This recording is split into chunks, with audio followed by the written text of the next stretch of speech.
Do you want to bust your sales quota? Do you want to join the ranks of top 1% sellers? The Top 1% Sellers podcast gives you the insights and the tools to help you achieve your sales greatness. The podcast features sales and services professionals, leaders, and experts to give you the edge you're looking for. Here's your host, Ash Sadiq.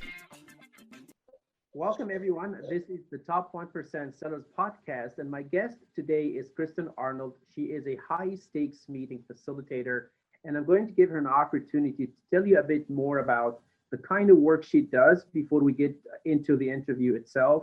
Kristin, would love to know more about what you're doing, what your clients are like, what kind of work do you typically do with them? Right. So thanks for having me, Ash. I am what I call a high stakes meeting facilitator. So for those meetings that you can't afford to screw up, usually you're flying in different people in from different locations, and a pretty high price tag is when we're doing kinds of things like that. And we need to make sure that we get all the ideas out on the table and that we make some agreements that are sustainable past that meeting room. And so I tend to work at the executive level, either project management and above, VP and C-suite. And so my experience is I've been doing this for about 23 years. And I train other people to do what I do, and I speak on critical thinking and decision making, and I am a professional panel moderator. So we bring out some of the best experiences from people when we talk about things like this. So thanks for having me on your lovely podcast, Ash. Absolutely. Thank you for being here, Kristin. And what we'll do is we'll basically do the conversation almost like in two parts, and we end up basically publishing it as a two-part podcast. In the first segment, I'd love for us to focusing on the sales professionals and the sales teams that are listening to the conversation. And as you and I were talking before the show, my goal is to help them as they work on high stakes deals where we're talking millions and millions of dollars that the customer is going to invest in the purchase itself, how they can, number one, think about how to prepare their own account teams, and then how they can identify situations within the client organization where the high stakes meeting and facilitation needs to happen on that end. So we'll start focusing more that first part on how a team, in this case, a sales team, can organize for success from your own standpoint, giving the team dynamics that you've seen before. Right. It's interesting that you're bringing this up because I was just talking with Brent Adamson, who wrote the Challenger Sale and the Challenger Customer. And we were talking about how the sales process has changed so dramatically, especially for these high stakes purchasing decisions. And that it used to be, maybe one or two people were involved. And now statistically, 6.8 people are involved. And when you start looking at, well, what's the common ground between the accounting, finance people, legal, ops, sales, and, the reality is that there's not much common ground. There are a couple of things that they're looking for. So they're actually looking to increase revenue. They're looking to decrease risk. They're looking to minimize the change, disruption into the organization. And they want to save money. So if you can hit those things as you're putting together your presentations, and also go talk to those decision makers one-on-one and get a sense for what are their buttons? What are they looking for, positive? What are they scared about? What keeps them awake at night? I mean, you know these questions that salespeople are used to asking.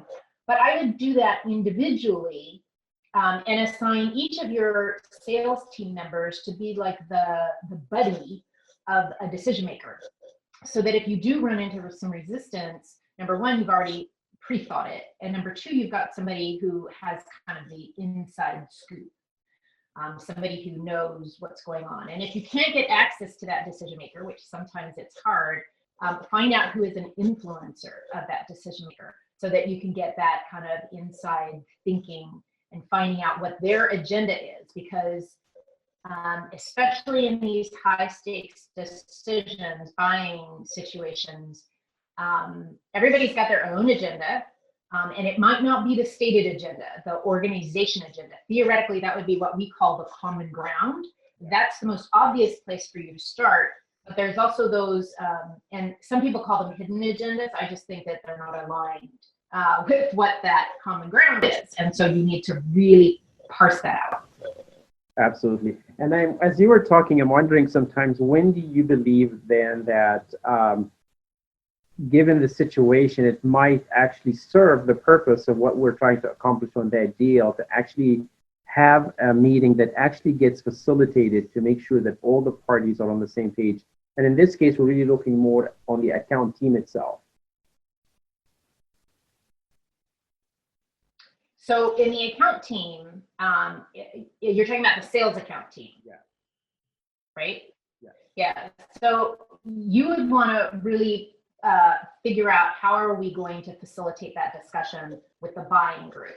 So one of the things that you can do is stop talking about yourself first and find out what are their needs and what are their criteria for success, which is different than decision-making criteria. So I would facilitate a conversation and say, so what does success look like for you? At the end of the day, we've done our job, we've walked away, we've installed the ERP system. What does success look like for you? And you go around the table and you get a sense for what that looks like, and you can actually help them develop the criteria from which they are going to be basing their decision. That makes a lot of sense. And if you were to mention some examples where, when you're working with clients, how do you typically sort of go through the process of what happens before?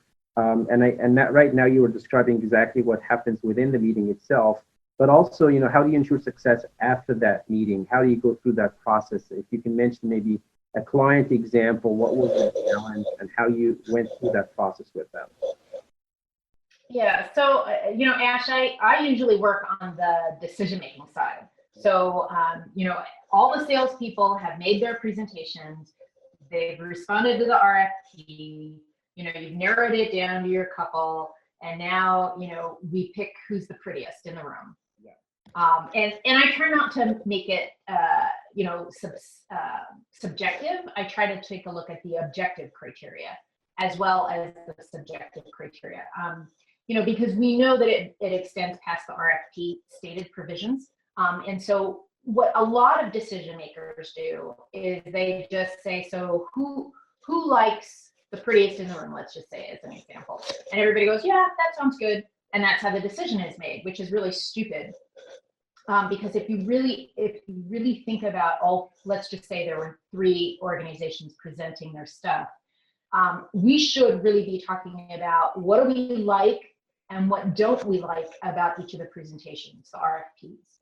And when you really start talking about it, you start comparing the different options and saying, well, we didn't really ask this about this company. We need to go back and ask them, or this is something that we are assuming, and I'll call that out, because a lot of times we state things as facts and they're really assumptions.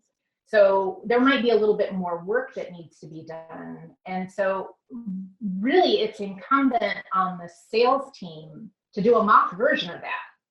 In your preparation is that you say, okay, these are the 3 contestants, and we are going to role play what happens after that. And basically, what do we like? What don't we like? What information do we have? What don't we have? How does that line up with the criteria? Can we answer our criteria? And if not, how can we best provide that information? It could be live, it could be part of RFP, it could be a video, it could be a story, it could be a testimonial. So you have to figure out what is the best way for us to convey that information, but also the feeling. That's very interesting. And I wonder, when do you believe, like the situations where they realize, we actually need someone like Kristin to come in and help us do this. How does that decision come up? And then how do you sort of do the qualifying on the front end to make sure that facilitation will actually make a difference in the outcome that they are looking for? Well, Usually I get brought in because somebody's seen me do it in a previous life, and they go, oh, we really need an objective person to help us walk us through the process. So the bulk of my business is referral based. It's not like, oh, we need a facilitator, let's Google it. I mean, that does happen, but not usually at the executive level. Yeah. In the a sales team, usually a sales team will need somebody to help them walk through the mock through. And in your company, if you have a skilled facilitator, you can have somebody who's not a sales professional, and actually the less a facilitator knows about your stuff, your process, the better off that they can call an assumption, that they can call, I don't understand that doesn't make sense to me. Yeah. Because if it doesn't make sense to a quote unquote outsider, then it's not going to make sense to your client, right? So, plenty of organizations have skilled facilitators within their ranks. Talk to your HR, your OD department. If it's a really, really important proposal that you're trying to win, you might want to get somebody to help. And there's a difference between a facilitator and a consultant. Yeah. So the consultant would be somebody who goes, Ash, you know a lot about the sales process. Why don't you come in and murderboard our sales process, murderboard our RFP, and you can give us ideas and tips about how we can be successful. Yeah. That would be a consultant. A facilitator is somebody who goes, let's take a look at the process that you're using, and let's see if you are dotting the I's, crossing the T's, making good, solid decisions, the logic of it. Yeah. And so that we're going to get a sustainable decision that people are actually going to execute on. So it's a little bit different. My area of expertise is not around winning proposals, but it is about helping you think through, are you doing everything that you can be to be successful? Absolutely. And I wonder if you want to give people a sense of that. You were absolutely right when you said that facilitation, it's one of those things that when you see it, you realize the value of it, and also you realize how it's done properly when you see it done properly. And I'd love for you to kind of share with the listeners, here's typically how a facilitator will design a process for reaching a decision. Maybe kind of give them a sense of what happens under the hood a little bit. Yeah, so the other thing about facilitation is that if we believe the knowledge is resident in the room, then you need a facilitator. If the knowledge is not in the room, you need a consultant. And actually, you might want to have a consultant and a facilitator, because the facilitator has no axe to grind, has no position, no stake, so we're not going to be manipulating the group to a specific outcome. So what I do when I'm asked to facilitate is I get real clear about what the objectives of the meeting are. I meet with the meeting sponsors, the big wigs who care the most, who are probably writing the check, the economic buyer, and I'll go, so what are the objectives? And not just the results, what's the deliverable that you want out of that meeting, but what kind of processes work best for this group? What doesn't work best for this group? What are the relationships? How can we enhance the relationships? How can we make sure that when we walk out, people feel good about the decision that they've made and they want to work together with you again? So it's not just about results, it's results, process, and relationships, given the time constraints that you're operating under. So once I get a sense for that, I always like to interview a couple of people who are going to be in the room and go, so what are you looking for? What's your agenda? What would be success for you? Sometimes we do some other pre-work. Maybe it might be a web-based survey, or we review some other information that will help us make better decisions. And then I put together an agenda. So if you take a look at from a process point of view, it always starts with generating information. And then you cull that down and you prioritize it. You figure out what is the most important pieces, critical issues, or goals, or strategic objectives, or what in there is most important. Yeah. And then what are we going to do about it? And then create the action plan. So I call it the GODA process. So you generate, you organize, you decide, and you take action. So not to be confused with Yoda, it's GODA. I love that. So definitely, I think for people. So I get agreement. Yeah. Yeah, keep going. Yeah, go ahead. Go ahead, Chris. No, so I get agreement on that agenda with all the parties, and then I facilitate it, and then I write up the notes so that you're able to get work done within 2 days of the meeting. Rather than you roll up the pieces of flip chart paper and you throw them in a corner somewhere, not to be seen for like a month, and people go, "What did we decide to do in that meeting?" Yeah, exactly. So that's kind of what I end up doing. Yeah, no, that's beautiful, so that people now will understand that for the facilitators to succeed, they definitely will have a series of meetings prior to the big group meeting or the big team meeting. And, as you said, you're basically understanding the situation, you're assessing what the dynamics are, what the objectives are, and then when you actually have the meeting itself, you put them through the process to get to those decisions, and then you have the follow-up that happens after that. Do you sometimes have meetings with the client after that initial meeting has taken? So yeah, it depends on what the scope of work is, but a lot of times people make agreements on what they want to do, and I actually can hold them accountable. Yeah. So when you know that somebody's going to be coming in that you're paying to say, "Hey, so did you do what you said that you were going to do?" It usually gets done. Yeah. Whereas if it's sometimes it just gets lost in the whirlwind of the day, and we're trying to keep the trains running, and oh, Kristin, I didn't have enough time to do that. It's like, well, exactly. No, you do. Exactly. You do the follow-up. I'd love for us to give the listener a sense of when you see the following signs, it's time to think about having a professional facilitator step in and help you with this situation, so that they don't miss the clues that something's going on that really requires the skills of somebody who's neutral and can really help them reach these decisions. Yeah, so the first one is whoever's running the meeting. Maybe it's the CEO, maybe it's your VP of sales, maybe it might be your HR VP.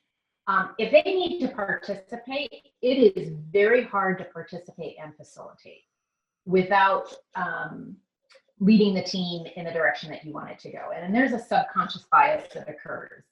And you want them to be able to participate fully. So usually it takes a fairly sophisticated executive who says, "No, I don't need to lead this meeting. I'm going to hire Kristin, and I am going to be able to participate fully." Now, that's not to say that everything's going to be done by consensus. So I make sure that we're very clear about how the decisions are going to get made.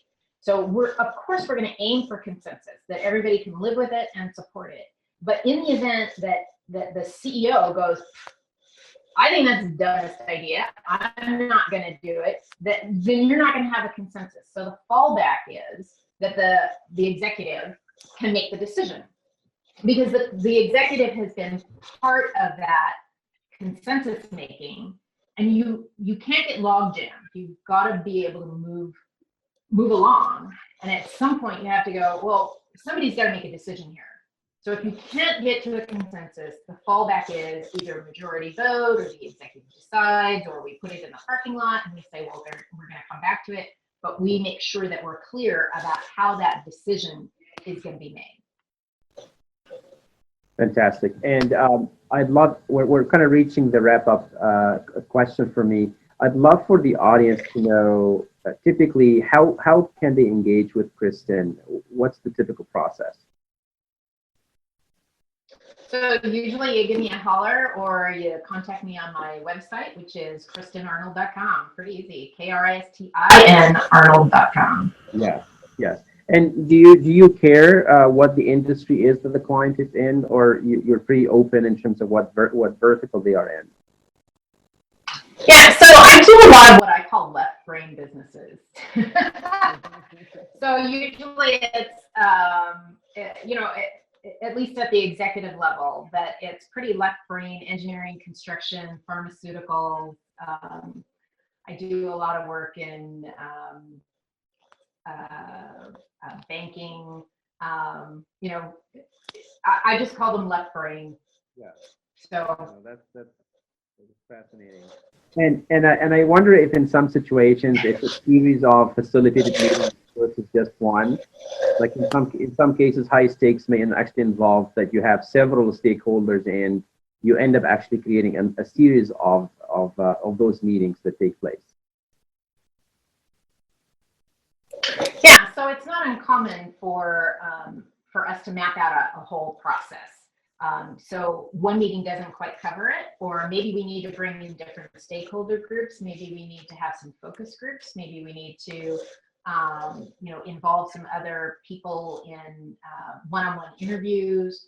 We need to collect some data beforehand, or we need to check our assumptions before we move on to the next step. So usually when I work with a client, I map out the whole project. The whole project, yeah. That's awesome, Kristin. I'm glad we did sort of give people a sense of what the whole science and art of facilitation really, what value it brings to the table, because a lot of people are not aware of it, and I really wanted to make sure that you and I came together and talked about that and give people a sense of what that looks like.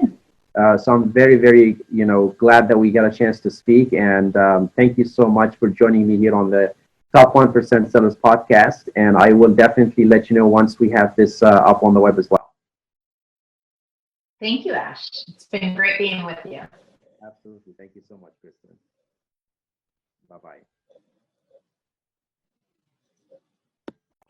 Thank you for tuning in to the Top 1% Sellers podcast. Give us your suggestions and guest recommendations by emailing us at ash@connectwithash.com. Thank you also for sharing this podcast with your colleagues and social media contacts. To connect with us on LinkedIn, please send a connect request to ash@connectwithash.com. See you at our next episode. Thanks for tuning in.